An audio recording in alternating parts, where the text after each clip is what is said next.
Thank you, Amit Jyoti and Krishnaveni. Respected resource person, Professor Lekha Chakraborty, and dear participants. Hearty welcome to the 88th session in the Ecowings lecture series, and I must appreciate Team First BA for coordinating this session and also for making all arrangements within 2 days. And also gratitude to all the participants. Today's guest is actually not a guest. Dr. Lekha Chakraborty, as you all know, is an alumna of our college, and more than that, she has been a permanent, I must say so, she has been a permanent resource person of our department. So happy to be with you, Professor Lekha, here for yet another session. Dr. Lekha's brilliant insight, unusual analytical vigor, and commendable academic accomplishments have always been a source of inspiration for many of us. Thank you so much, Lekha. And as you know, she is not just a renowned economist, but one among the top-rated economists. So today she will be speaking on the monetary and fiscal challenges in the transition towards green economy. And as you know, we are in an age of searches for handling the compounding crisis of climate change. And climate change is a non-linear risk multiplier. There are many synergies and trade-offs between climate action and the broader development needs, and we need a sound, well-designed, well-implemented policy architecture. The concept of green economy emerged as a tool to address the financial crisis of 2008, and now it is accepted world over as an important instrument for sustainable development, low carbon, resource efficient, socially inclusive economy. And the very word green economy strikes a fear in some minds, because some regard green economy as the transition to reducing economic activities, but actually green economy means doing more with less. Well-designed public policies, targeted spending and incentives can stimulate green investments. Actually, economies with low carbon profile and rich natural capital assets have several competitive advantages, especially they get new market opportunities in the ways towards green transition. But we need careful planning and a very sound understanding of the pathways and the policy designs and instruments. Of course, we have several international policy instruments, policy framework also, but domestically we have to set the stage for a green economy transition, or we have to create enabling conditions and sustain those enabling conditions. And across such paths, we find monetary and fiscal policy challenges, several challenges, while rebuilding natural capital, creating conditions for public and private investments, innovations, and also getting the economy right without affecting jobs.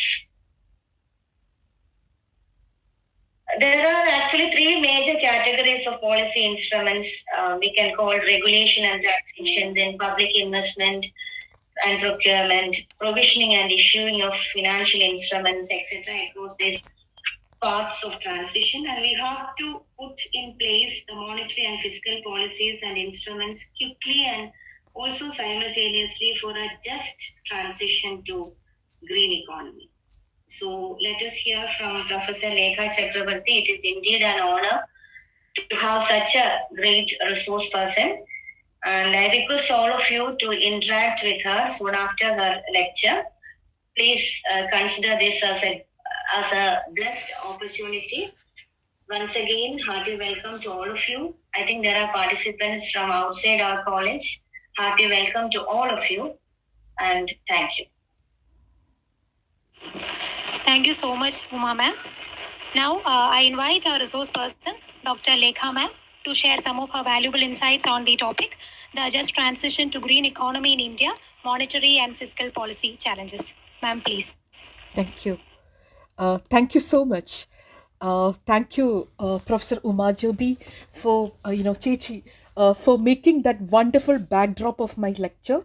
Most of the points, I would love to talk to you. That's got preempted when she spoke that beautiful narrative about the just transition.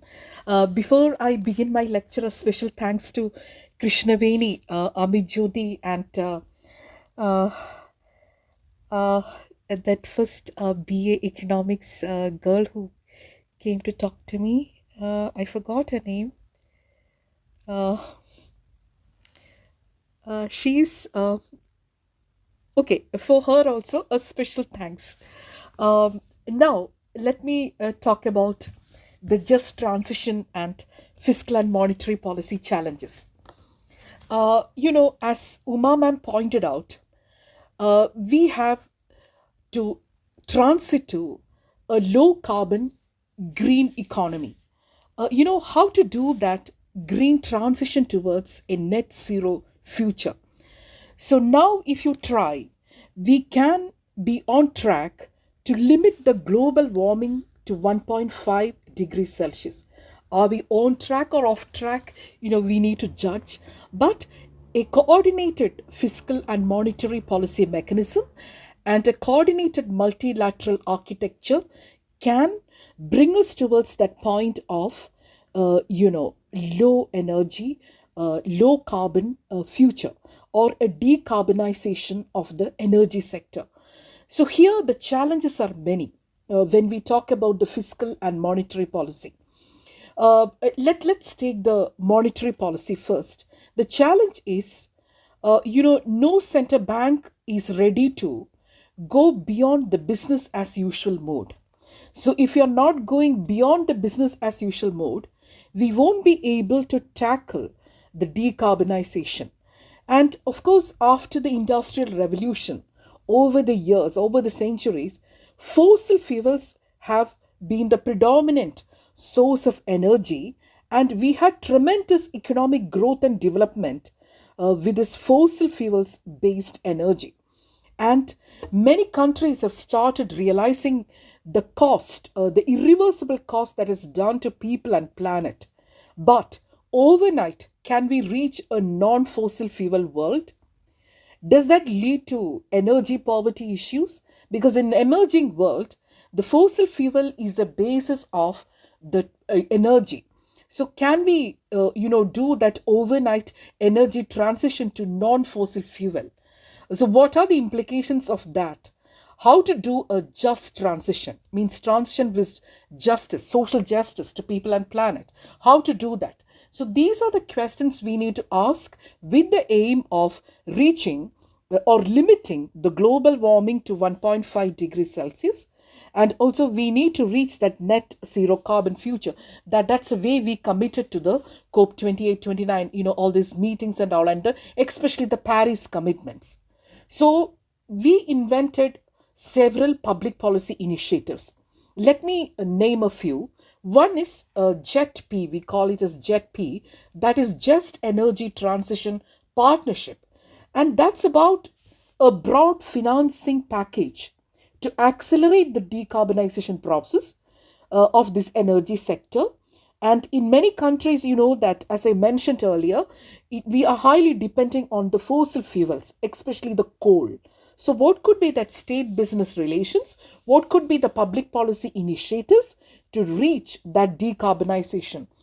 So here, South Africa came forward in this JET-P or the Just Energy Transition Partnership. Southeast Asian nations came forward, Vietnam, Senegal, but India was little reluctant.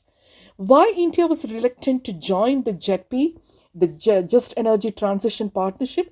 Because it was mostly the debt ridden. And then we have that refusal to move away from the coal overnight because it will trigger energy poverty issues. So these are the concerns we had, and we didn't participate in that JET P, or the Just Energy Transition Partnership, quite prominently. The other initiative world over happened was related to climate bonds initiative. Climate bonds initiative, in the sense, we have the financing pattern of deficit, which moved away from the seigniorage to the bond financing. So within that bond financing of the deficit, a thematic financing of deficit for the climate commitments. So that's a way. But sovereign bond, whether the climate bonds initiative is a good way to do it, if you ask me, of course it can open the watershed moment towards many thematic bonds, towards the question of equity and efficiency. And in many countries, climate bonds initiative is predominant. In India, we announced climate bonds initiative in the center government, in the union budget 3 years back. That's another predominant initiative. So along with this Just Energy Transition Partnership, climate bonds initiatives, the country specific initiatives are also very important to look into.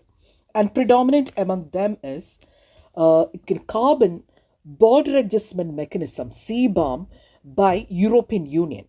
It's a kind of a carbon tariff on the carbon intensive products, like steel, like cement, electricity, the moment it reach the moment it enters the European Union.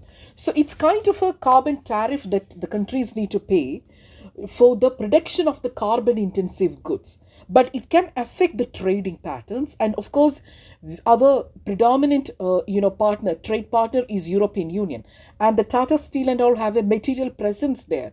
So many companies they started re-articulating about how to tackle this CBAM and what could be the policy initiatives in India, or the innovative policy initiatives in India, to counter the CBAM, or the carbon border adjustment mechanism put forward by EU. So there are many ways in which the countries are planning to tackle this just transition methodology, or the principles. Now, if you look at who is contributing to this carbon emissions hugely, it's of course US, Indonesia, India, Russia, European Union. So this, it's around 1/3 of the world's population, and that's contributing to this, huge human-made carbon emissions. So it's a kind of monstrous emissions, and if you don't work it out right now, so then it's going to be a trouble, and we need to bend the curve, downwards of this global greenhouse gas emissions. So that's the commitment. So it's a kind of a climate emergency. Now, as I said the issue, or posing the issue, now let's open, the central bank initiatives and the fiscal policy initiatives to tackle this. The climate change is real, and we have seen the floods happening in Pakistan, the kind of, the global, the issues happening in European Union. And of course, in India, especially in Kerala, we have faced that sea rise. So the climate change is real. And in many states of India, we have state-specific climate action plans. But those are highly fragmented in approach. So when we communicate the national adaptation communication to the world, what is that coordinated approach? That's a way we need to look into this question, because right now the policies and the perspectives and the principles are highly fragmented. Now, look into RBI, what they are doing. You can take a look into the recent RBI bulletin, and also the report of currency and finance. There's an articulation of greening of monetary policy, in those recent publications. Now, the predominant mandate of the center bank across any country, for that matter, the predominant mandate right now is inflation targeting. So the fallacy of inflation targeting we have to question first. Then only we will get an entry point to start talking about the crisis related to the climate change, or the risk and uncertainties related to the climate change. So that's the first thing we need to ask, that the primary mandate, or the single most significant mandate of a central bank is price stability. Do we need to question that? Is it high time to question that? So this is a way we can start the conversation. Now, of course, the central bank gives a liquidity guidance, and in that credit deployment, how much it is linked to the climate related infrastructure investment, that we can look into. But let us unpack the way it happens. Look into the balance sheet of any bank. The bank has to first invest in statutory liquidity ratio, right? That statutory liquidity requirements, in the sense that a portion of a bank's portfolio need to be kept at the center bank. Then, a portion of the banks need to be the priority sector lending, and in between this priority sector lending and the statutory liquidity requirements, the portion what is existing is the thing which we or the banks use for bond financing. So how to incorporate a climate resilient lens into this bank's portfolio? SLR, no way, it's fixed, because we need to invest back to the RBI. Within the bond financing, of course, as I mentioned earlier, a climate bonds initiative can be incorporated over there. And RBI has also started articulating about linking the priority sector lending to the green infrastructure. So that's the way the RBI is getting into the green transition or just transition. Along with that, if you look at the country examples, like the European Central Bank, the Bank of England, and many countries, they also have started looking into the investments. And we need to demarcate the green bonds and the brown bonds when it comes to the investment plans or the top investment plans. So that question is little political, and there is a political economy aspect to these, distinguishing between the green bonds and the brown bonds. So are we getting into the political questions, and will it lead to reputation risk of central bank authorities? These are the questions now asked increasingly by the Economist, and the ball is now pushed to the court of the fiscal policy authorities to tackle these political economy questions. So the predominant narrative of the central bank is that we don't have enough toolkits to deal with this. If that is the case, biannual publication of the financial stability report we need to look into. And I also participate in that perception survey, which they do the maneuvering, and they publish it in the financial stability reports. And there, we have to communicate the perceived risk. And climate change related risk is perceived as one of the highest risk, along with the other macroeconomic stability and the other kind of risk that is emanating from the geopolitical uncertainties and war and other supply chain disruptions and the other downward risk we anticipate, including the global inflation. So in the perception survey, if the climate related risk and uncertainties is coming up as one of the predominant risk in the future, then the RBI needs to focus more on that. And how the European economic or the European Central Bank, the Christine Lagarde, has addressed this issue in the greening of monetary policy. One of the methods in which we can do is to introduce a stress test. So the stress test in terms of the green stress test need to be carried out by the investors to articulate about their climate related risk and uncertainties, because it will affect your financial stability. So these are closely linked. Now, as it is a political economy question, how the fiscal authorities need to look into this. If the fiscal authorities are focusing on business as usual, like what is a business as usual we do in the North Block and in the finance ministries? The business as usual is we are very bothered about a headline number of deficit. That is 3% of GDP. And all other game plan, we try to maneuver towards this rules-based fiscal economics. So if the finance minister is bothered about his business as usual, techniques, then the climate change will not get a prominent space in the way the finance ministry operates. So we need to move away from this business as usual, fiscal economics. So there, the first thing we need to attack is the fiscal rules. Why should we require fiscal rules? Why should we be articulating about the fiscal deficit to be closely tied to 3% of GDP? Is it high time to start looking into the ways in which the fossil fuel related taxes, its buoyancy, extractive sector taxes, its buoyancy, and how the fiscal consolidation procedure is maneuvered, and whether it is closely tied to the structural reforms or the climate resilient reforms? So, these are the questions we need to look into when we talk about the fiscal policy. Now, how to do the just transition over there? Let's start with the fiscal consolidation procedure. As I mentioned earlier, when we talk about this just transition, we need to understand what is a carbon intensive sector. Of course, the power is a carbon intensive sector. The way we produce electricity in our country is coal intensive, it is carbon intensive. So, are we be going towards a non carbon intensive mode of electricity production overnight? This is one question. We are talking about moving from carbon intensive to non conventional energy sources and electric vehicles and all.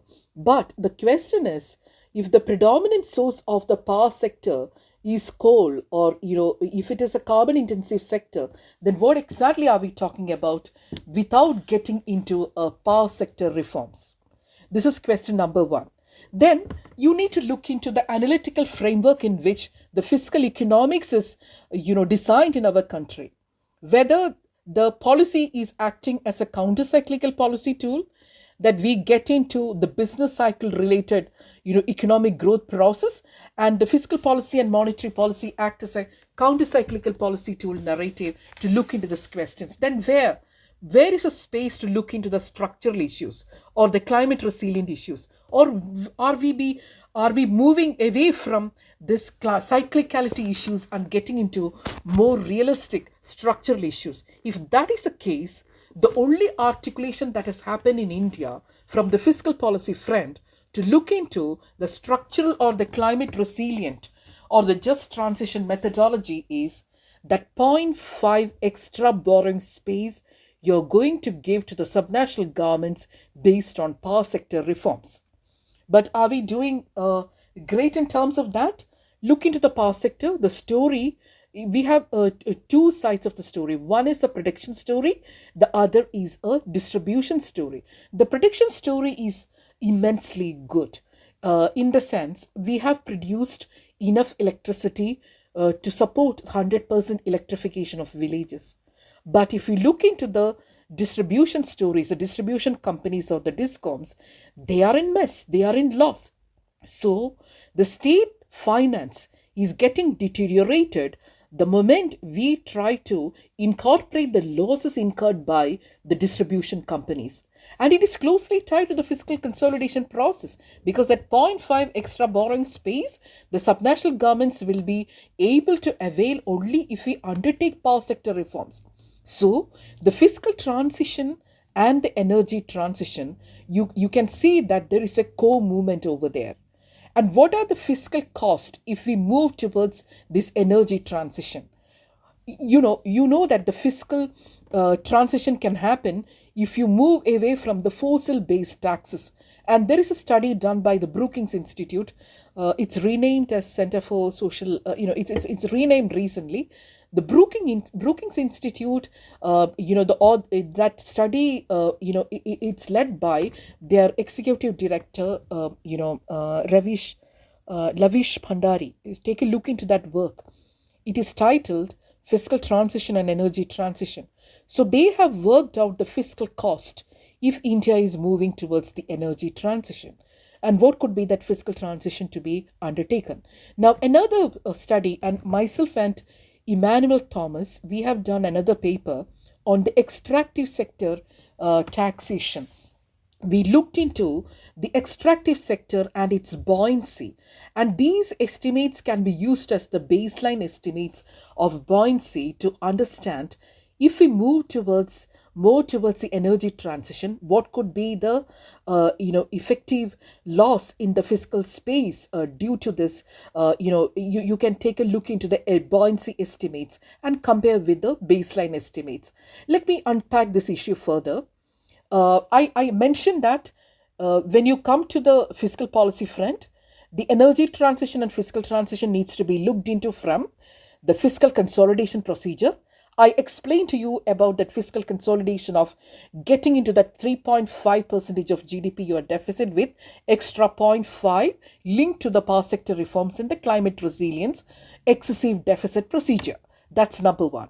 Now get into the tax buoyancy or the fossil-based taxes, and I mentioned to you about that fiscal and energy transition towards the fossil fuel-based taxes done by Levish Pandari. And the third, I'm going to explain to you the state-business relations about the extractive sector. Now, the extractive sector augment the state's exchequer for the revenues or for the minerals they extract. And this happens in three specific regimes. One is the tonnage based, in the sense the run of mine ore, when you extract, based on that, the tonnage or the production basis, you give or you augment the state's exchequer a part of your money. It's a highly controversial kind of a taxation. Now, over the years, there is a transition happened in the methodology or in the regime in which the extractive sector provides revenue to the state's exchequer. They moved away from the tonnage production methodology to ad valorem. Ad valorem is a kind of market-linked pricing methodology. So for the ores you extract, then it is linked to the London metal price markets. Then, I will take a moment to explain to that. You have a tax rate and you have a tax base. How this extractive taxes is designed in our country, the tax rate is designed every 3 years by a group, a study group on the royalty. And the tax base, as I mentioned earlier, it was tonnage based on the run of mine ore.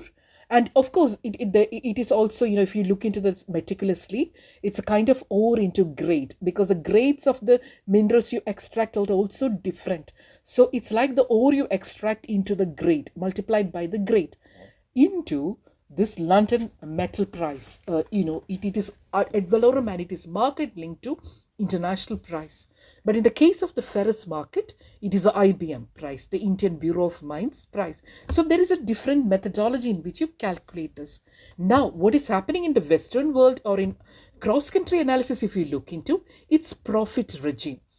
That how much profit you get from this extractive taxation or the extractive regime, that profit, a part of it, you share with the state exchequer. So this state business relation can go crony, and there should be an earmarked taxes within this regime to protect the environment or to protect the people or the planet which is affected by the extractive industry. So what is a mode of that or the methodology in which the extractive industry is responding to the just transition? These are important questions when we talk about the fiscal policies. And I have a paper on this extractive sector.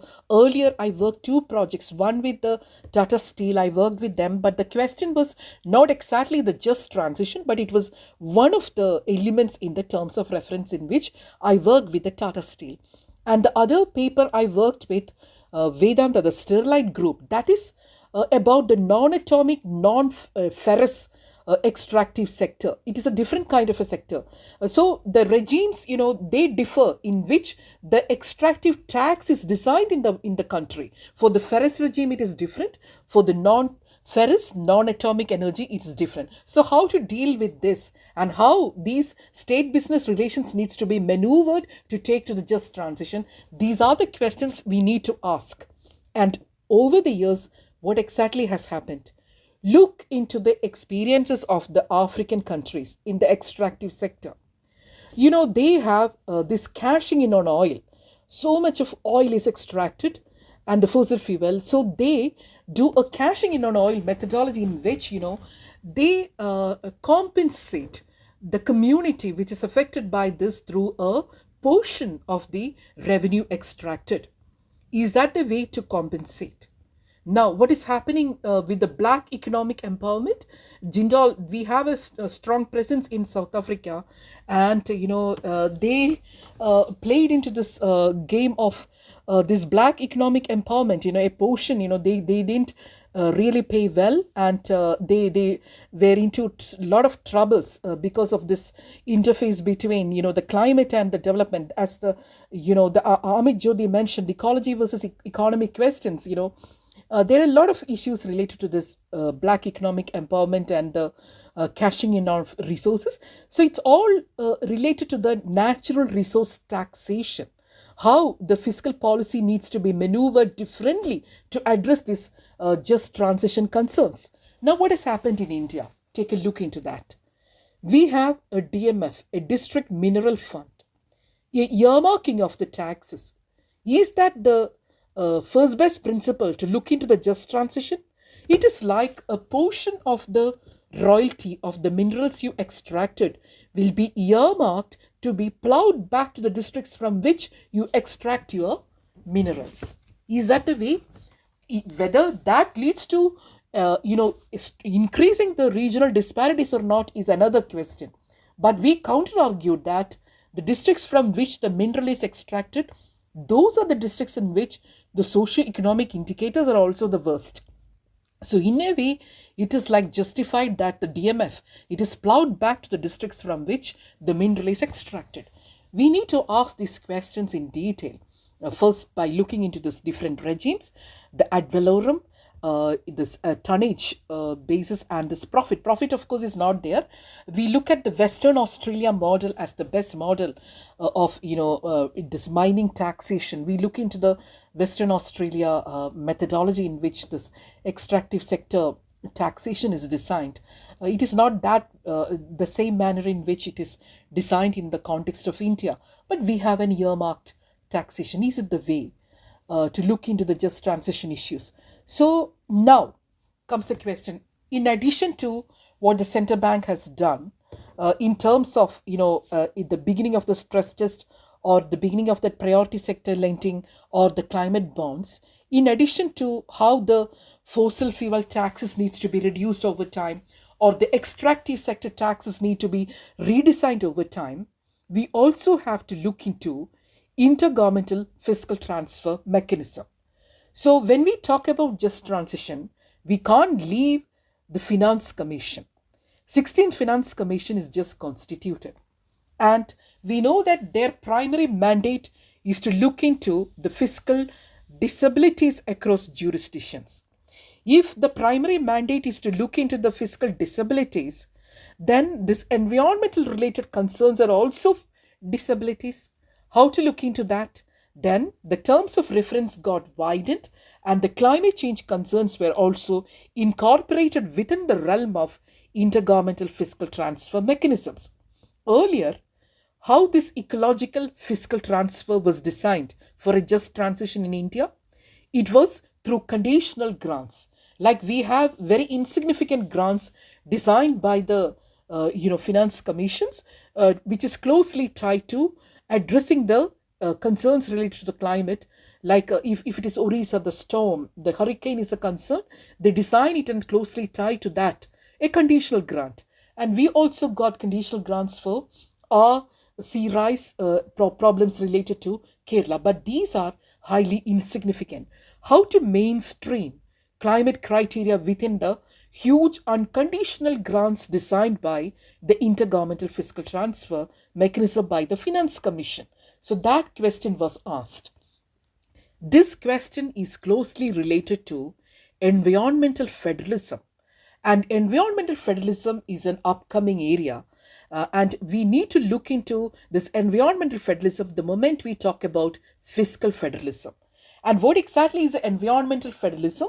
It's about the decentralized and the centralized mechanisms in which the fiscal policy closely determine the environmental quality. So how it is closely linked? When we talk about the environmental Kuznets curve, what is environmental Kuznets curve? The environmental quality and the growth that as Professor Uma mentioned in her the backdrop in the opening remarks, she mentioned about the non-linear relationship between the economic growth and the environmental quality. Of course, it's a quadratic function. And economists have looked into this question, that quadratic function, and looked into that squared term of GDP and its relationship with this environmental quality. So, controlling for the factors related to the intergovernmental fiscal mechanisms and the fiscal policy variables, whether the environmental Kuznets curve is operating in India or not, this is an empirical question which scholars need to look into. Now, how to incorporate the IGFT variables into that model? IGFT, in the sense, we can call out that portion of the ecological fiscal transfers, the interstate share from the devolution formula, right? So then we can incorporate that into our model.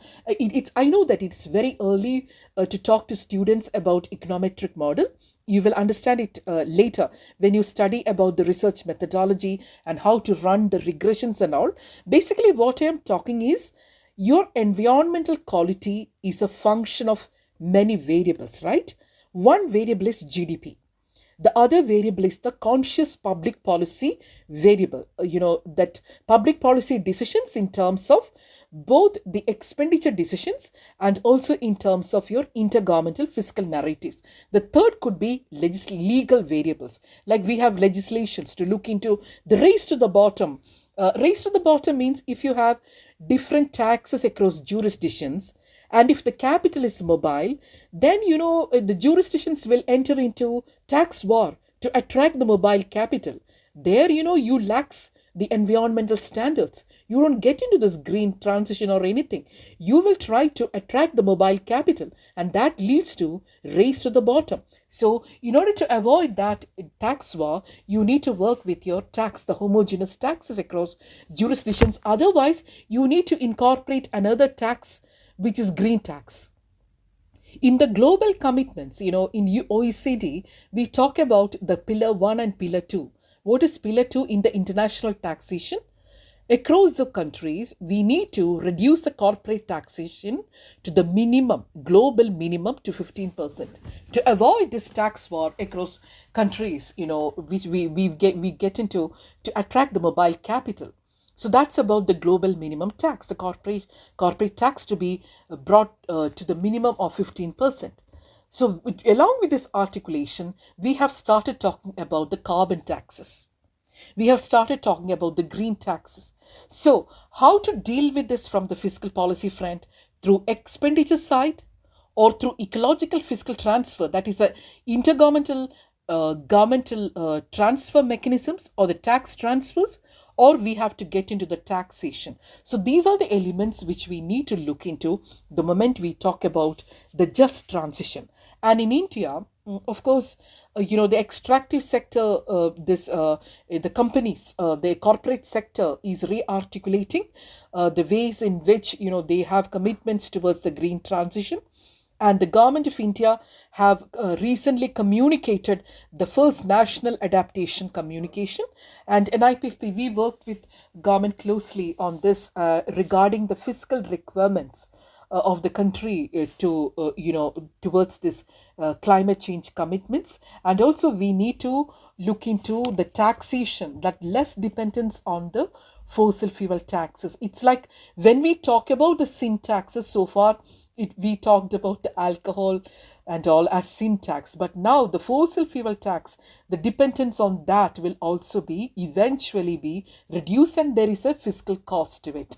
So these are the questions we are asking this moment related to the just transition commitments. And a retreat from globalization is not possible, and the protectionist policy is not possible. So we need to work with other countries in the multilateral regime, how we can design. That is very important to bend this curve downwards of this global greenhouse gas emissions and all.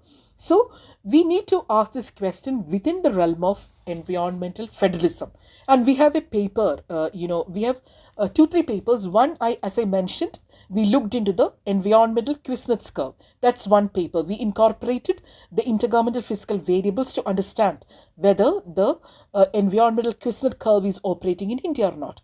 Another paper related to the just transition is we looked into the impact of the grants, intergovernmental fiscal transfers on the expenditure inculcated by the subnational governments.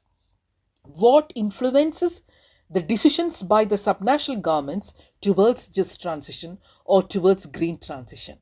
Whether the powerful variable or the powerful determinant is IGFT or owned revenue. That's a question we asked. It is related to the flypapers effect concept in the decentralized literature. It's called a principle of subsidiarity in a way. What is principle of subsidiarity? Many important decisions are taken at the level of the government closest to the people. So it's like we have a vertical imbalance. Powerful taxes are assigned at the center government level, but important expenditure functions are at the state and the local levels. So when there is an asymmetry in the expenditure assignment and the taxation assignment, clearly there is a vertical imbalance. And the intergovernmental fiscal transfer is to deal with this. If you don't transfer sufficient funds to the subnational governments, and at the same time, if the functions are devolved to the subnational governments, then there could be unfunded mandates. So when there is unfunded mandates, including this climate change commitments, there is no flexibility of funds and there is no finance to operate to look into these concerns. And at the decentralized levels, when we talk about the fiscal policy space, it's not only about the union government. That's why I'm talking about the decentralization. In Kerala, Big Bang decentralization, fiscal decentralization happened in 1995.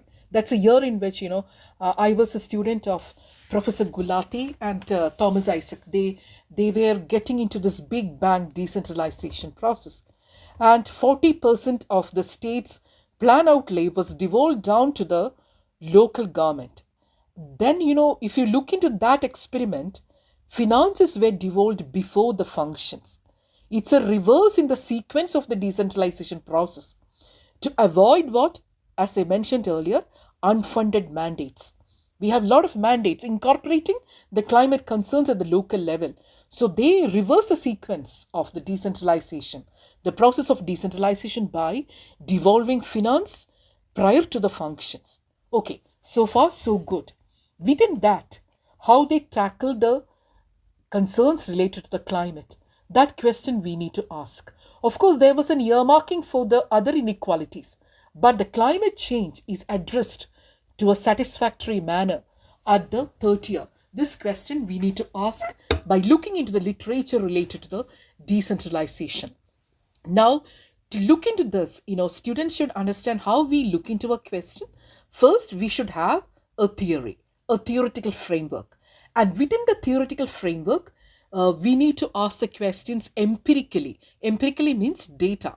Empirically by looking into the data and analyze the data. And the third part is the policy inferences which we provide to the government. So this is the way we do the research. So how to look into this question of just transition by incorporating these three elements into your research paper. First, we should have an analytical framework. And to me, Wallace Oates has done a beautiful paper on reconsidering environmental federalism. You can take a look into that paper where he has mentioned 3 standard setting functions. And the first standard setting function relates to looking into the climate change commitments as an international public good. Okay, because global warming, we can't do a decision ourselves. It's an international public good, the climate change. So how the countries need to come together to work towards that, limiting the global warming to 1.5 degrees Celsius, as I mentioned earlier. So it's an international public good. So the first in that standard setting function relates to the international public good. Second, many of the environmental issues cut across jurisdictions. It is an interjurisdictional concern. I will give you an example. Like in Delhi, we face pollution in winter. When you wake up, I'm not suffering from this broncho. Our air is not clean. You are in a very luxurious place in Trivandrum, in Kerala. Your air is good. Here, air is not good. So how to look into this question of air quality? We have data. We have intraday data ready for this air quality. This question, every month, the air quality question, the determinants differ. It could be vehicle pollution, it could be industrial, it could be construction related, it could be the neighboring states burning of, that sturbs in after that harvest. Many things can happen. And here, Delhi government alone cannot answer the question by doing this binary, like, odd number cars and other private vehicles can run on Monday, even number vehicles can run on Tuesday, alternative. That's not a policy to control the pollution. We need to work with the interjurisdictional dynamics. We need to talk to the neighboring states where the stubble burning is happening, and we need to work it together. And there is no solution, a prominent solution has been arrived yet. So, Valley Oates, in his paper, he talked about this interjurisdictional water. Another example, we have a lot of issues related to water wars across jurisdictions. So, there are many cases related to the environmental quality that's closely correlated to this interjurisdictional spillovers. And the third standard setting function is localized public good. This climate change, that's a localized public good in which we design many things related to the forest car, related to many things, but at the cost of ecology versus economy, at the cost of economic development or industrial development. There is a case which we put forward to the Finance Commission and many other institutions that we protected our forest, and our air is good, and there is a cost involved in that. You need to compensate us for that. So there are many ways in which you can look into. So these three standard setting functions can form the analytical framework to look into these questions. Now take the data, look into the questions related to either the environmental questions curve, or you look into the flypaper effects. Flypaper effects in the sense, the more intergovernmental fiscal transfers to the subnational governments will incentivize the states to get more revenue or not. That is one question. And second question is, you look into the local level decisions or expenditure decisions done by the state government and ask what is a determinant. If it is the coefficients of owned revenue and the coefficients of intergovernmental fiscal transfers. If the coefficient of intergovernmental fiscal transfer is more the greater than the owned revenue, you can say that the decisions related to the climate change concerns taken up by the local government or the subnational governments is predominantly influenced by the intergovernmental fiscal transfers than the owned revenue. Here, the question related to the fiscal illusion, bureaucratic illusion matters in the sense citizens don't know the source of revenue, right? So bureaucrats play with that ignorance because they don't get into tax effort. There is a link between the tax effort and the units utilized by the citizens related to even the climate change. So that is Vixelian relations, okay? But the Vixelian relations break the moment citizens feel that you are not getting enough benefits from the tax you paid. So you don't do that. You may vote with your feet. How you vote with your feet? That is Tibu hypothesis. You move to the jurisdictions in which you get your public service provisioning the best. That is a Tibu hypothesis of voting. You're voting not with your finger but with your feet. That's one way you do that. The other way, the Vixelian links break because there is no clear link between tax and the unit utilized. Then what is happening? The fiscal illusion is that if you get more intergovernmental fiscal transfers, you use that for your environmental purpose, but the clear narrative is like citizens don't know the source of the funds. So the money sticks where it hits. That's a narrative of the flypaper effect. And this flypaper effect is also looked into from the climate or the environmental perspective. So there are different ways of looking into this just transition outcomes and the fiscal policy initiatives. So is there any link between the just transition outcomes and the policy initiatives? Because now we need to look into the questions of outcomes. It's not about the financial inputs. So this is one way of looking into that question. Now, it's already getting into 8 o'clock. Okay. So let me conclude by telling that it's kind of a monstrous emission that's happening. We need to move towards low carbon energy transition, and just energy transition partnership, India was not happy because of that highly debt ridden procedures and India's refusal to move towards a non coal or a non fossil fuel overnight because we have energy poverty concerns. Then we looked into this climate bonds initiative. That is also not working well in terms of outcome. We need to work on it more. Of course, a portion of the financing pattern of deficit, that bond financing is tied to the climate now. That's one way. Then we have to tackle the international initiatives as well, just like the way I mentioned the CBAM, the carbon border adjustment mechanisms. That is a kind of a carbon tariff for the carbon intensive products like steel, cement, and electricity which enter into the European border. So, what are the counter policy narratives to be designed by our country, innovative policies to tackle this, because it will affect our trade relationships or the trading pattern, because our predominant one of the predominant partners in trade is European Union. So how to look into that? Then I mentioned about the ways in which the center bank is asking this question, whether stress test or whether we need to identify the innovative tools to deal with this issue. If so, then how to tackle the political economic questions, whether we are ready to do that, why RBI is just focusing on the priority sector lending when they give the liquidity guidance. So these are the questions we need to ask. Then finally, coming to the fiscal policy front, as I mentioned, ecological fiscal transfer, is that enough? How to design that? Then extractive sector taxation regime, how to deal with that state business relations towards a just transition, how to deal with fiscal consolidation process towards or how to maneuver the fiscal rules towards a just transition from the taxation front and the expenditure designs. As a public financial management tool, our country should be designing a climate responsive budgeting. And I'm so happy that in Kerala we have a climate responsive budgeting now. The state is committed towards that. So these are the ways in which the monetary and fiscal policy authorities are thinking about this just transition, but we can see that there is a clear tightness, that they are reluctant to move away from their business as usual. What is business as usual? The finance minister is clinging to his fiscal rules, and central bank authorities are clinging towards the inflation targeting. So, if the predominant narrative is that rules based macroeconomic framework, then the just transition will get sufficiently delayed.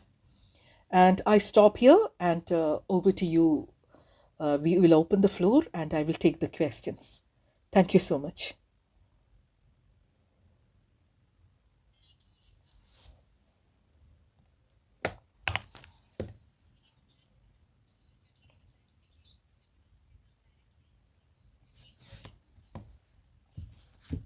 Sure. Yeah.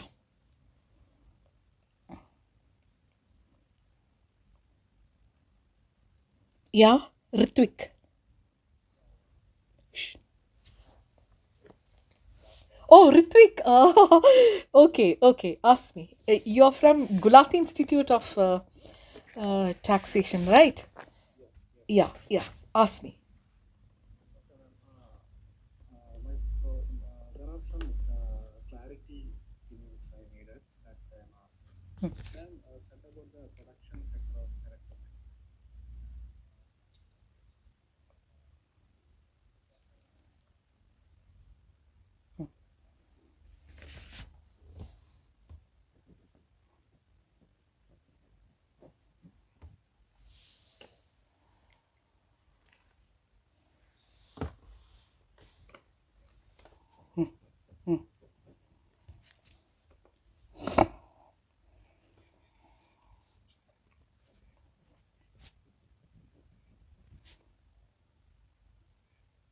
Sure. Sure. Yes.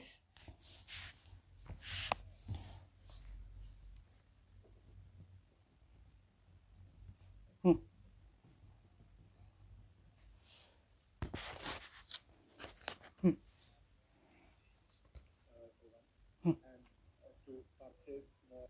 renewable energy and the use of imported coals and all, which leads more fiscal stress to the discoms, and also the central government's reforms, the 0.5 percentage additional debt reforms, which are promoting the privatization and such turmoil. The privatization is there. There are fiscal federal issues because these reforms are more conditional.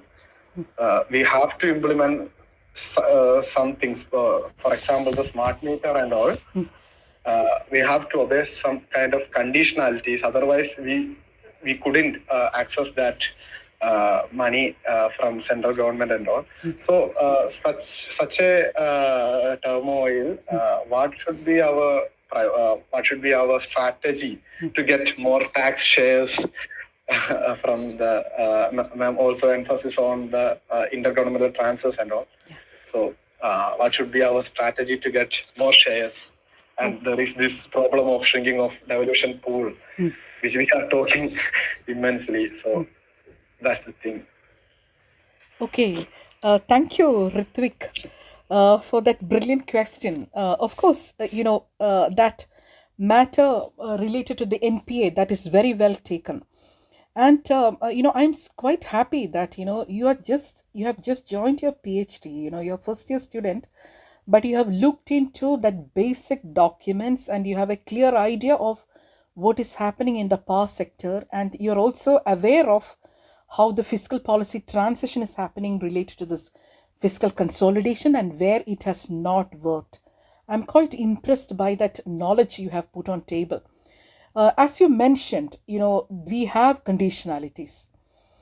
We have conditionalities in terms of financial efficiency parameters and operational efficiency parameters. You're correct. That when we designed this 0.5, we looked into those parameters across states. Financial efficiency parameters, as you mentioned, we have to look into the aggregate technical and commercial loss. It needs to be brought to minimum. We need to look into the gap between the aggregate revenue and the aggregate cost. That needs to be minimum or even zero. Then we need to undertake tariff reforms. As you mentioned, these are highly political. Otherwise, the discoms, we are not, helping the discoms across the states. Now, get into the operational efficiency parameters you mentioned. Smart metering, then disaggregating that grid for the commercial and the domestic purposes. There are, if you look into that efficiency parameters related to the operational and the power infrastructure, it is 8 or 9. You know it better than me. But there are interstate differentials in that related to the fiscal and financial and the operational efficiency parameters. And if they don't do that, this 0.5 extra borrowing space is not given. And of course, the negative connotation of this 0.5 is it is promoting the privatization. And that's one thing. That point is very well taken. And we need to look into the power sector. And if you're interested or if you have any papers or a draft related to this question, because I think that you have looked into these questions, I'm ready to take a look into that draft because I am also now working on this power sector, which is linked to this fiscal consolidation procedures and the fiscal federalism. Now, get into the fiscal federalism question you have raised. You have concerns related to fiscal federalism, that our tax share is shrinking.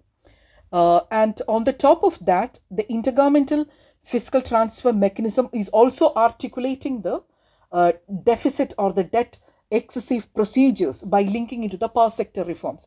So Finance Commission is doing both the jobs. Now, earlier we thought that they will look into only the devolution, that the tax share formula, and done away with that. But now the Finance Commission's mandate also allowed them to look into the debt dynamics or the deficit dynamics. And they clearly articulated that the states need to come up with the 3% of deficit, 20% of public debt to GDP. Interest payments to revenue receipts should be minimized to 15 to 20. And the fourth one is revenue deficit should be 0. These were the kind of fiscal risk parameters they put forward. And it is shrinking the fiscal space, and it is affecting the needs of the subnational governments. Now, you're asking me the magic bullet to be given to you to increase the tax share or the tax devolution. I don't have any magic bullet, but I am quite concerned about this efficiency versus equity concerns put forward by especially the South Indian states. If the economic convergence is a predominant narrative to be, on board by the Finance Commission, they will go for giving more weightage. Right now, the weightage given to the income criteria is 45%. So if the distance from the rich state in terms of the per capita income is given more weightage as high as 45%, it's affecting the states like Kerala, Karnataka, and the other states which are growing, which they have the robust growth path. So are we getting penalized for growing? Of course, we are debt-ridden economy. We have debt in Kerala, but we are growing out of it. We are into the path of economic growth, robust economic growth. And will Finance Commission penalize us for growing? And also, I don't want to get into that population related, because you're aware of that. That's another concern we have. So, I hope the 16th Finance Commission will look into this efficiency versus equity concerns and come up with a balanced formula. Prima facie, if I look into, the chairman can ask us, where is discretion? The money is given on the basis of a clear formula, but there is discretion in the way the determinants or the criteria is selected and the weightage given to the criteria. So there, you always say that you don't open the box and see the interstate share first. Your box is closed. We design the formula based on the equity and efficiency concerned in a balanced manner, and then after assigning the determinants and the weightage, we open the box of the states and see the interstate share. Then we will get sad or we will be happy with which states gained or lost. So that's a way we look into. This is a way, they say that it is not discretion. It's based on a clear scientific principle. Then, we need to ask a question whether the formula is biased or whether it is scientific. What are the discretionary elements which get into that? I stop here because we need to take more questions. Thank you, Ritik. Yeah, thank you, ma'am. Yeah, we will interact later over a cup of tea, or you come over to Delhi. I'll take more questions now. Yeah. Okay, ma'am. Yeah.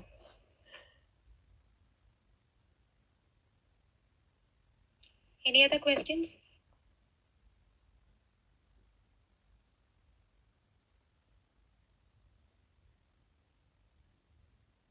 Amit Jyoti, is there any questions in the chat box?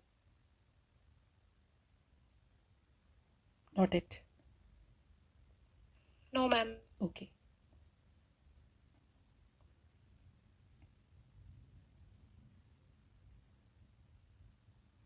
So I am heard. All satisfied? You ask any clarifications or anything, you can ask. Just ask me. In Malayalam also it's fine. I can, questions മലയാളത്തിൽ ചോദിച്ചോളൂ, terms ഇംഗ്ലീഷിൽ പറഞ്ഞിട്ട്. കൊച്ചു കൊച്ചു ചോദ്യങ്ങളും ചോദിച്ചോളൂ.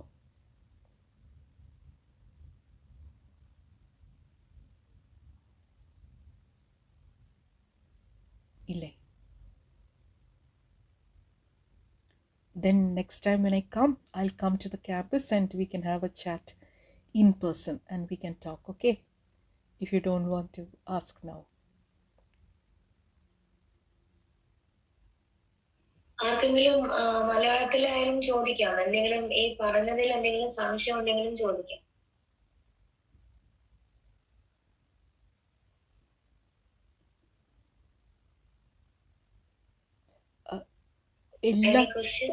എല്ലാ ചോദ്യങ്ങളും പ്രാധാന്യമുള്ളവയാണ്. രാവിലെ ഋത്വിക് സംസാരിച്ചതിനേക്കാളും വളരെ കോൺഫിഡൻ്റ് ആയിട്ടാണ് ഇപ്പം പുള്ളി വിത്ത് ഫാക്ട്സ് ആൻഡ് ഫിഗേഴ്സ് സംസാരിച്ചത്. So that transition is in a student, when they talk to me it's very humbling. അതുകൊണ്ട് ഇപ്പോൾ നമുക്ക് ഒന്നും രജിസ്റ്റർ ചെയ്തില്ലെങ്കിലും വായിച്ചു തുടങ്ങാം. ഇപ്പം ഞാൻ പറഞ്ഞതൊക്കെ ടേംസൊക്കെ വെച്ചിട്ട് you start reading, okay? Editorialism, related news articles and the papers and all. അപ്പോൾ ഇത് in the backdrop you know ഇത് ക്ലിക്ക് ചെയ്യും. അപ്പോൾ ഇപ്പോൾ ഇങ്ങനെ ടേംസ് ആയിട്ട് കിടക്കുകയാണെങ്കിലും പോയിൻറ്റ്സ് ആയിട്ട് കിടക്കുകയാണെങ്കിലും in future when you read the പേപ്പേഴ്സിനോ അത് ക്ലിക്ക് ചെയ്യും. That's a way we all learned. So clarifications ഉണ്ടെങ്കിൽ ചോദിക്കാം. ഐ നോ ദാറ്റ് ഇത് 100% എൻ്റെ ടോക്ക് ഇംബൈബ് ചെയ്യാൻ പറ്റിയിട്ടുണ്ടായി കാണത്തില്ല. പക്ഷേ ചില പോയിൻറ്റ്സ് ക്ലിക്ക് ചെയ്തില്ലേ, അത് മതി. That is enough. അവിടെ നിന്നായിരിക്കും ഒരു റിസർച്ച് ക്വസ്റ്റ്യൻ നിങ്ങൾക്ക് കിട്ടുന്നത്.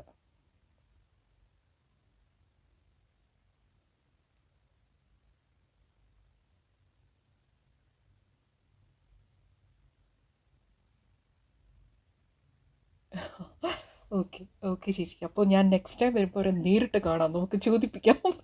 Okay. Yeah yeah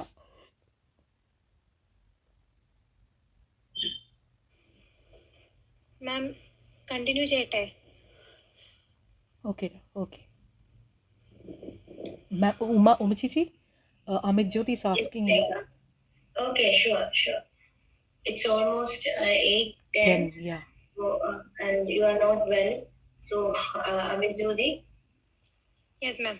Okay. Now, thank you, Ritvik. Thank you, Lekha ma'am, once again. Now, I invite Amira Anwar from First BA Economics to deliver the vote of thanks. Thank you, Amit Jyoti. Good evening, everyone. I'm Amira Anwar from First BA Economics. The task that I have been assigned today is to deliver a vote of thanks. Before proceeding, I would like to acknowledge the individuals who played a key role in organizing this event. The flyer, which was beautifully crafted by A.S. Pallavi, and the text message was thoughtfully composed by Anashara Shinod, and the anchoring duty, which was expertly handled by Amit Jyoti, and the warm welcome speech that we received by Krishna Veni. We are grateful for their valuable contributions to making this event a success.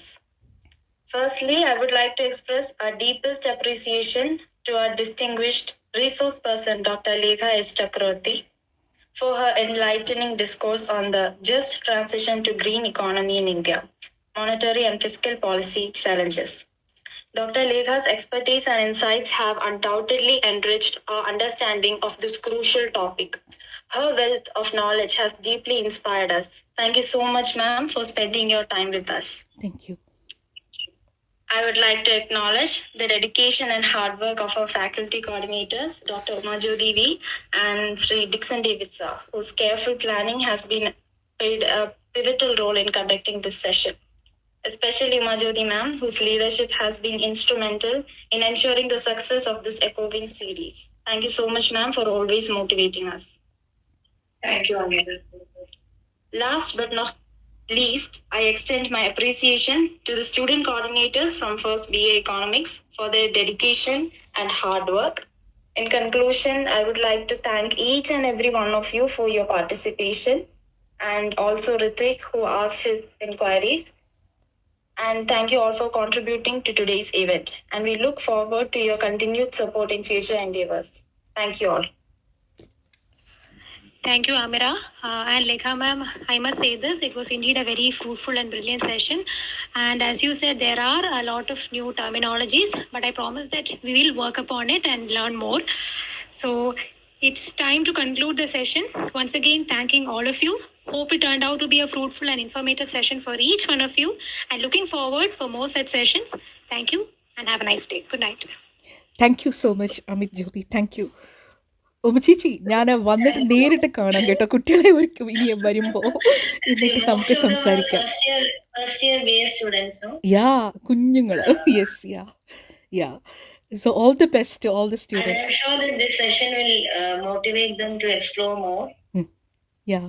Ma'am, Shani? Hello, ma'am. I'm Shani. Ma'am, I'm a research scholar in the Department of Economics. It's a question, ma'am.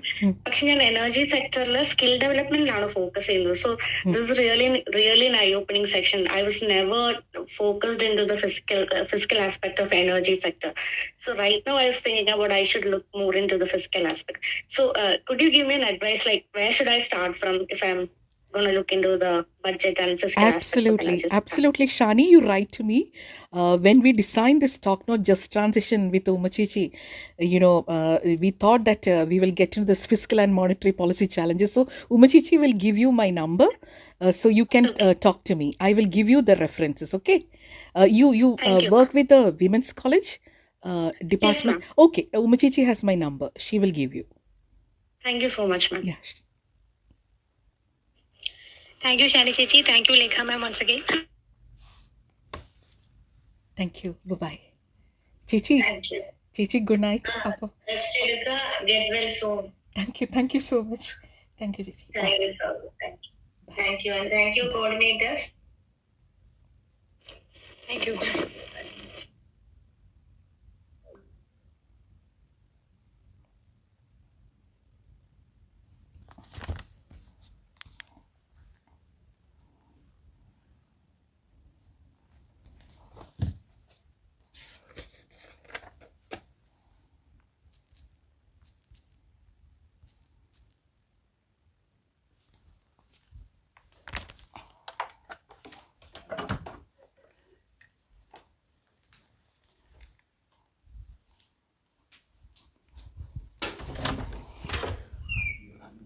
മോനെ ഇതെങ്ങനെ stop ചെയ്യും? Then you have to WhatsApp me. ഇത് മമ്മയുടെ ലെക്ചറാണ്. Thank you, Amit Jyoti and Krishnaveni. Respected resource person, Professor Lekha Chakraborty, and dear participants, hearty welcome to the 88th session in the Ecowings lecture series, and I must appreciate Team First BA for coordinating this session and also for making all arrangements within 2 days, and also gratitude to all the participants. Today's guest is actually not a guest. Dr. Lekha Chakraborty, as you all know, is an alumna of our college, and more than that, she has been a permanent, I must say so, she has been a permanent resource person of our department. So happy to be with you, Professor Lekha, here for yet another session. Dr. Lekha's brilliant insight, unusual analytical vigor, and commendable academic accomplishments have always been a source of inspiration for many of us. Thank you so much, Lekha. And as you know, she is not just a renowned economist, but one among the top-rated economists.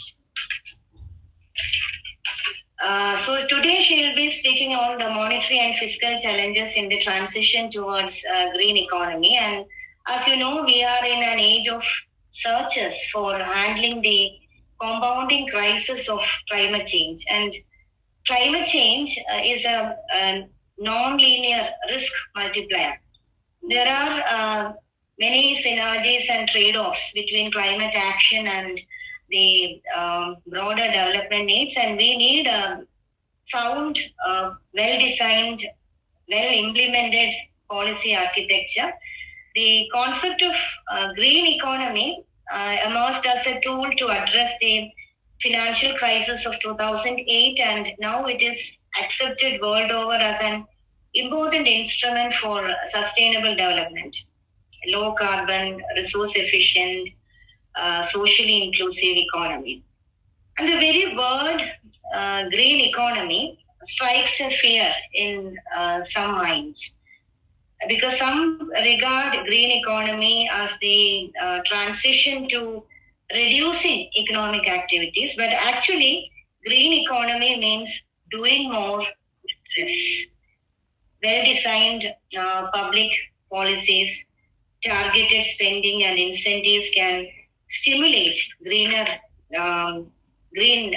investments. Actually, economies with low carbon profile and rich natural capital assets have several competitive advantages, especially they get new market opportunities in the ways towards green transition. But we need careful planning and a very sound understanding of the pathways and the policy designs and instruments. Of course, we have several international policy instruments, policy framework also, but domestically we have to set the stage for a green economy transition, or we have to create enabling conditions and sustain those enabling conditions. And across such paths, we find monetary and fiscal policy challenges, several challenges, while rebuilding natural capital, creating conditions for public and private investments, innovations, and also getting the economy right without affecting jobs. There are actually three major categories of policy instruments we can call regulation and taxation, then public investment and procurement, provisioning and issuing of financial instruments, etc. across these paths of transition, and we have to put in place the monetary and fiscal policies and instruments quickly and also simultaneously for a just transition to green economy. So let us hear from Professor Lekha Chakraborty. It is indeed an honor to have such a great resource person. And I request all of you to interact with her soon after her lecture. Please consider this as a blessed opportunity. Once again, hearty welcome to all of you. I think there are participants from outside our college. Hearty welcome to all of you, and thank you.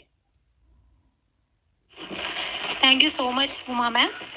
Now, I invite our resource person, Dr. Lekha ma'am, to share some of her valuable insights on the topic, the just transition to green economy in India, monetary and fiscal policy challenges.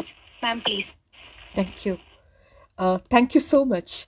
Thank you, Professor Uma Jyoti, for, Chechi, for making that wonderful backdrop of my lecture. Most of the points, I would love to talk to you, that's got preempted when she spoke that beautiful narrative about the just transition.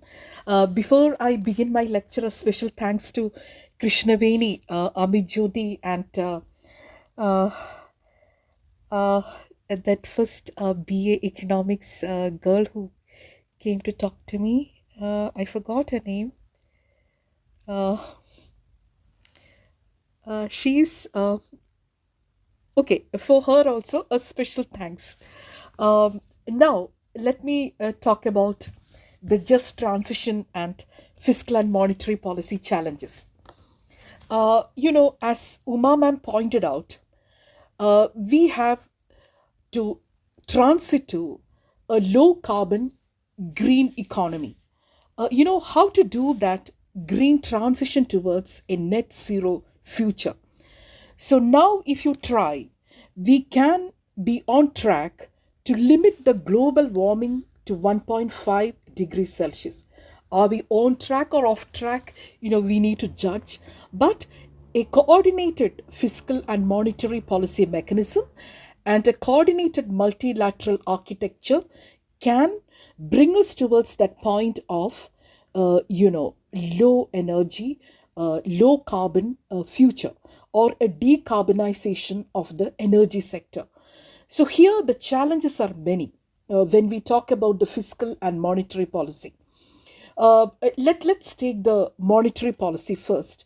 The challenge is, no central bank is ready to go beyond the business as usual mode. So if you're not going beyond the business as usual mode, we won't be able to tackle the decarbonization.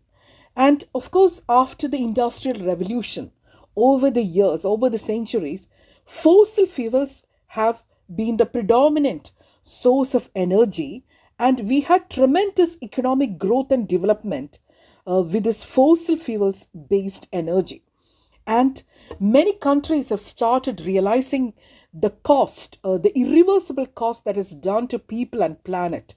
But overnight, can we reach a non-fossil fuel world?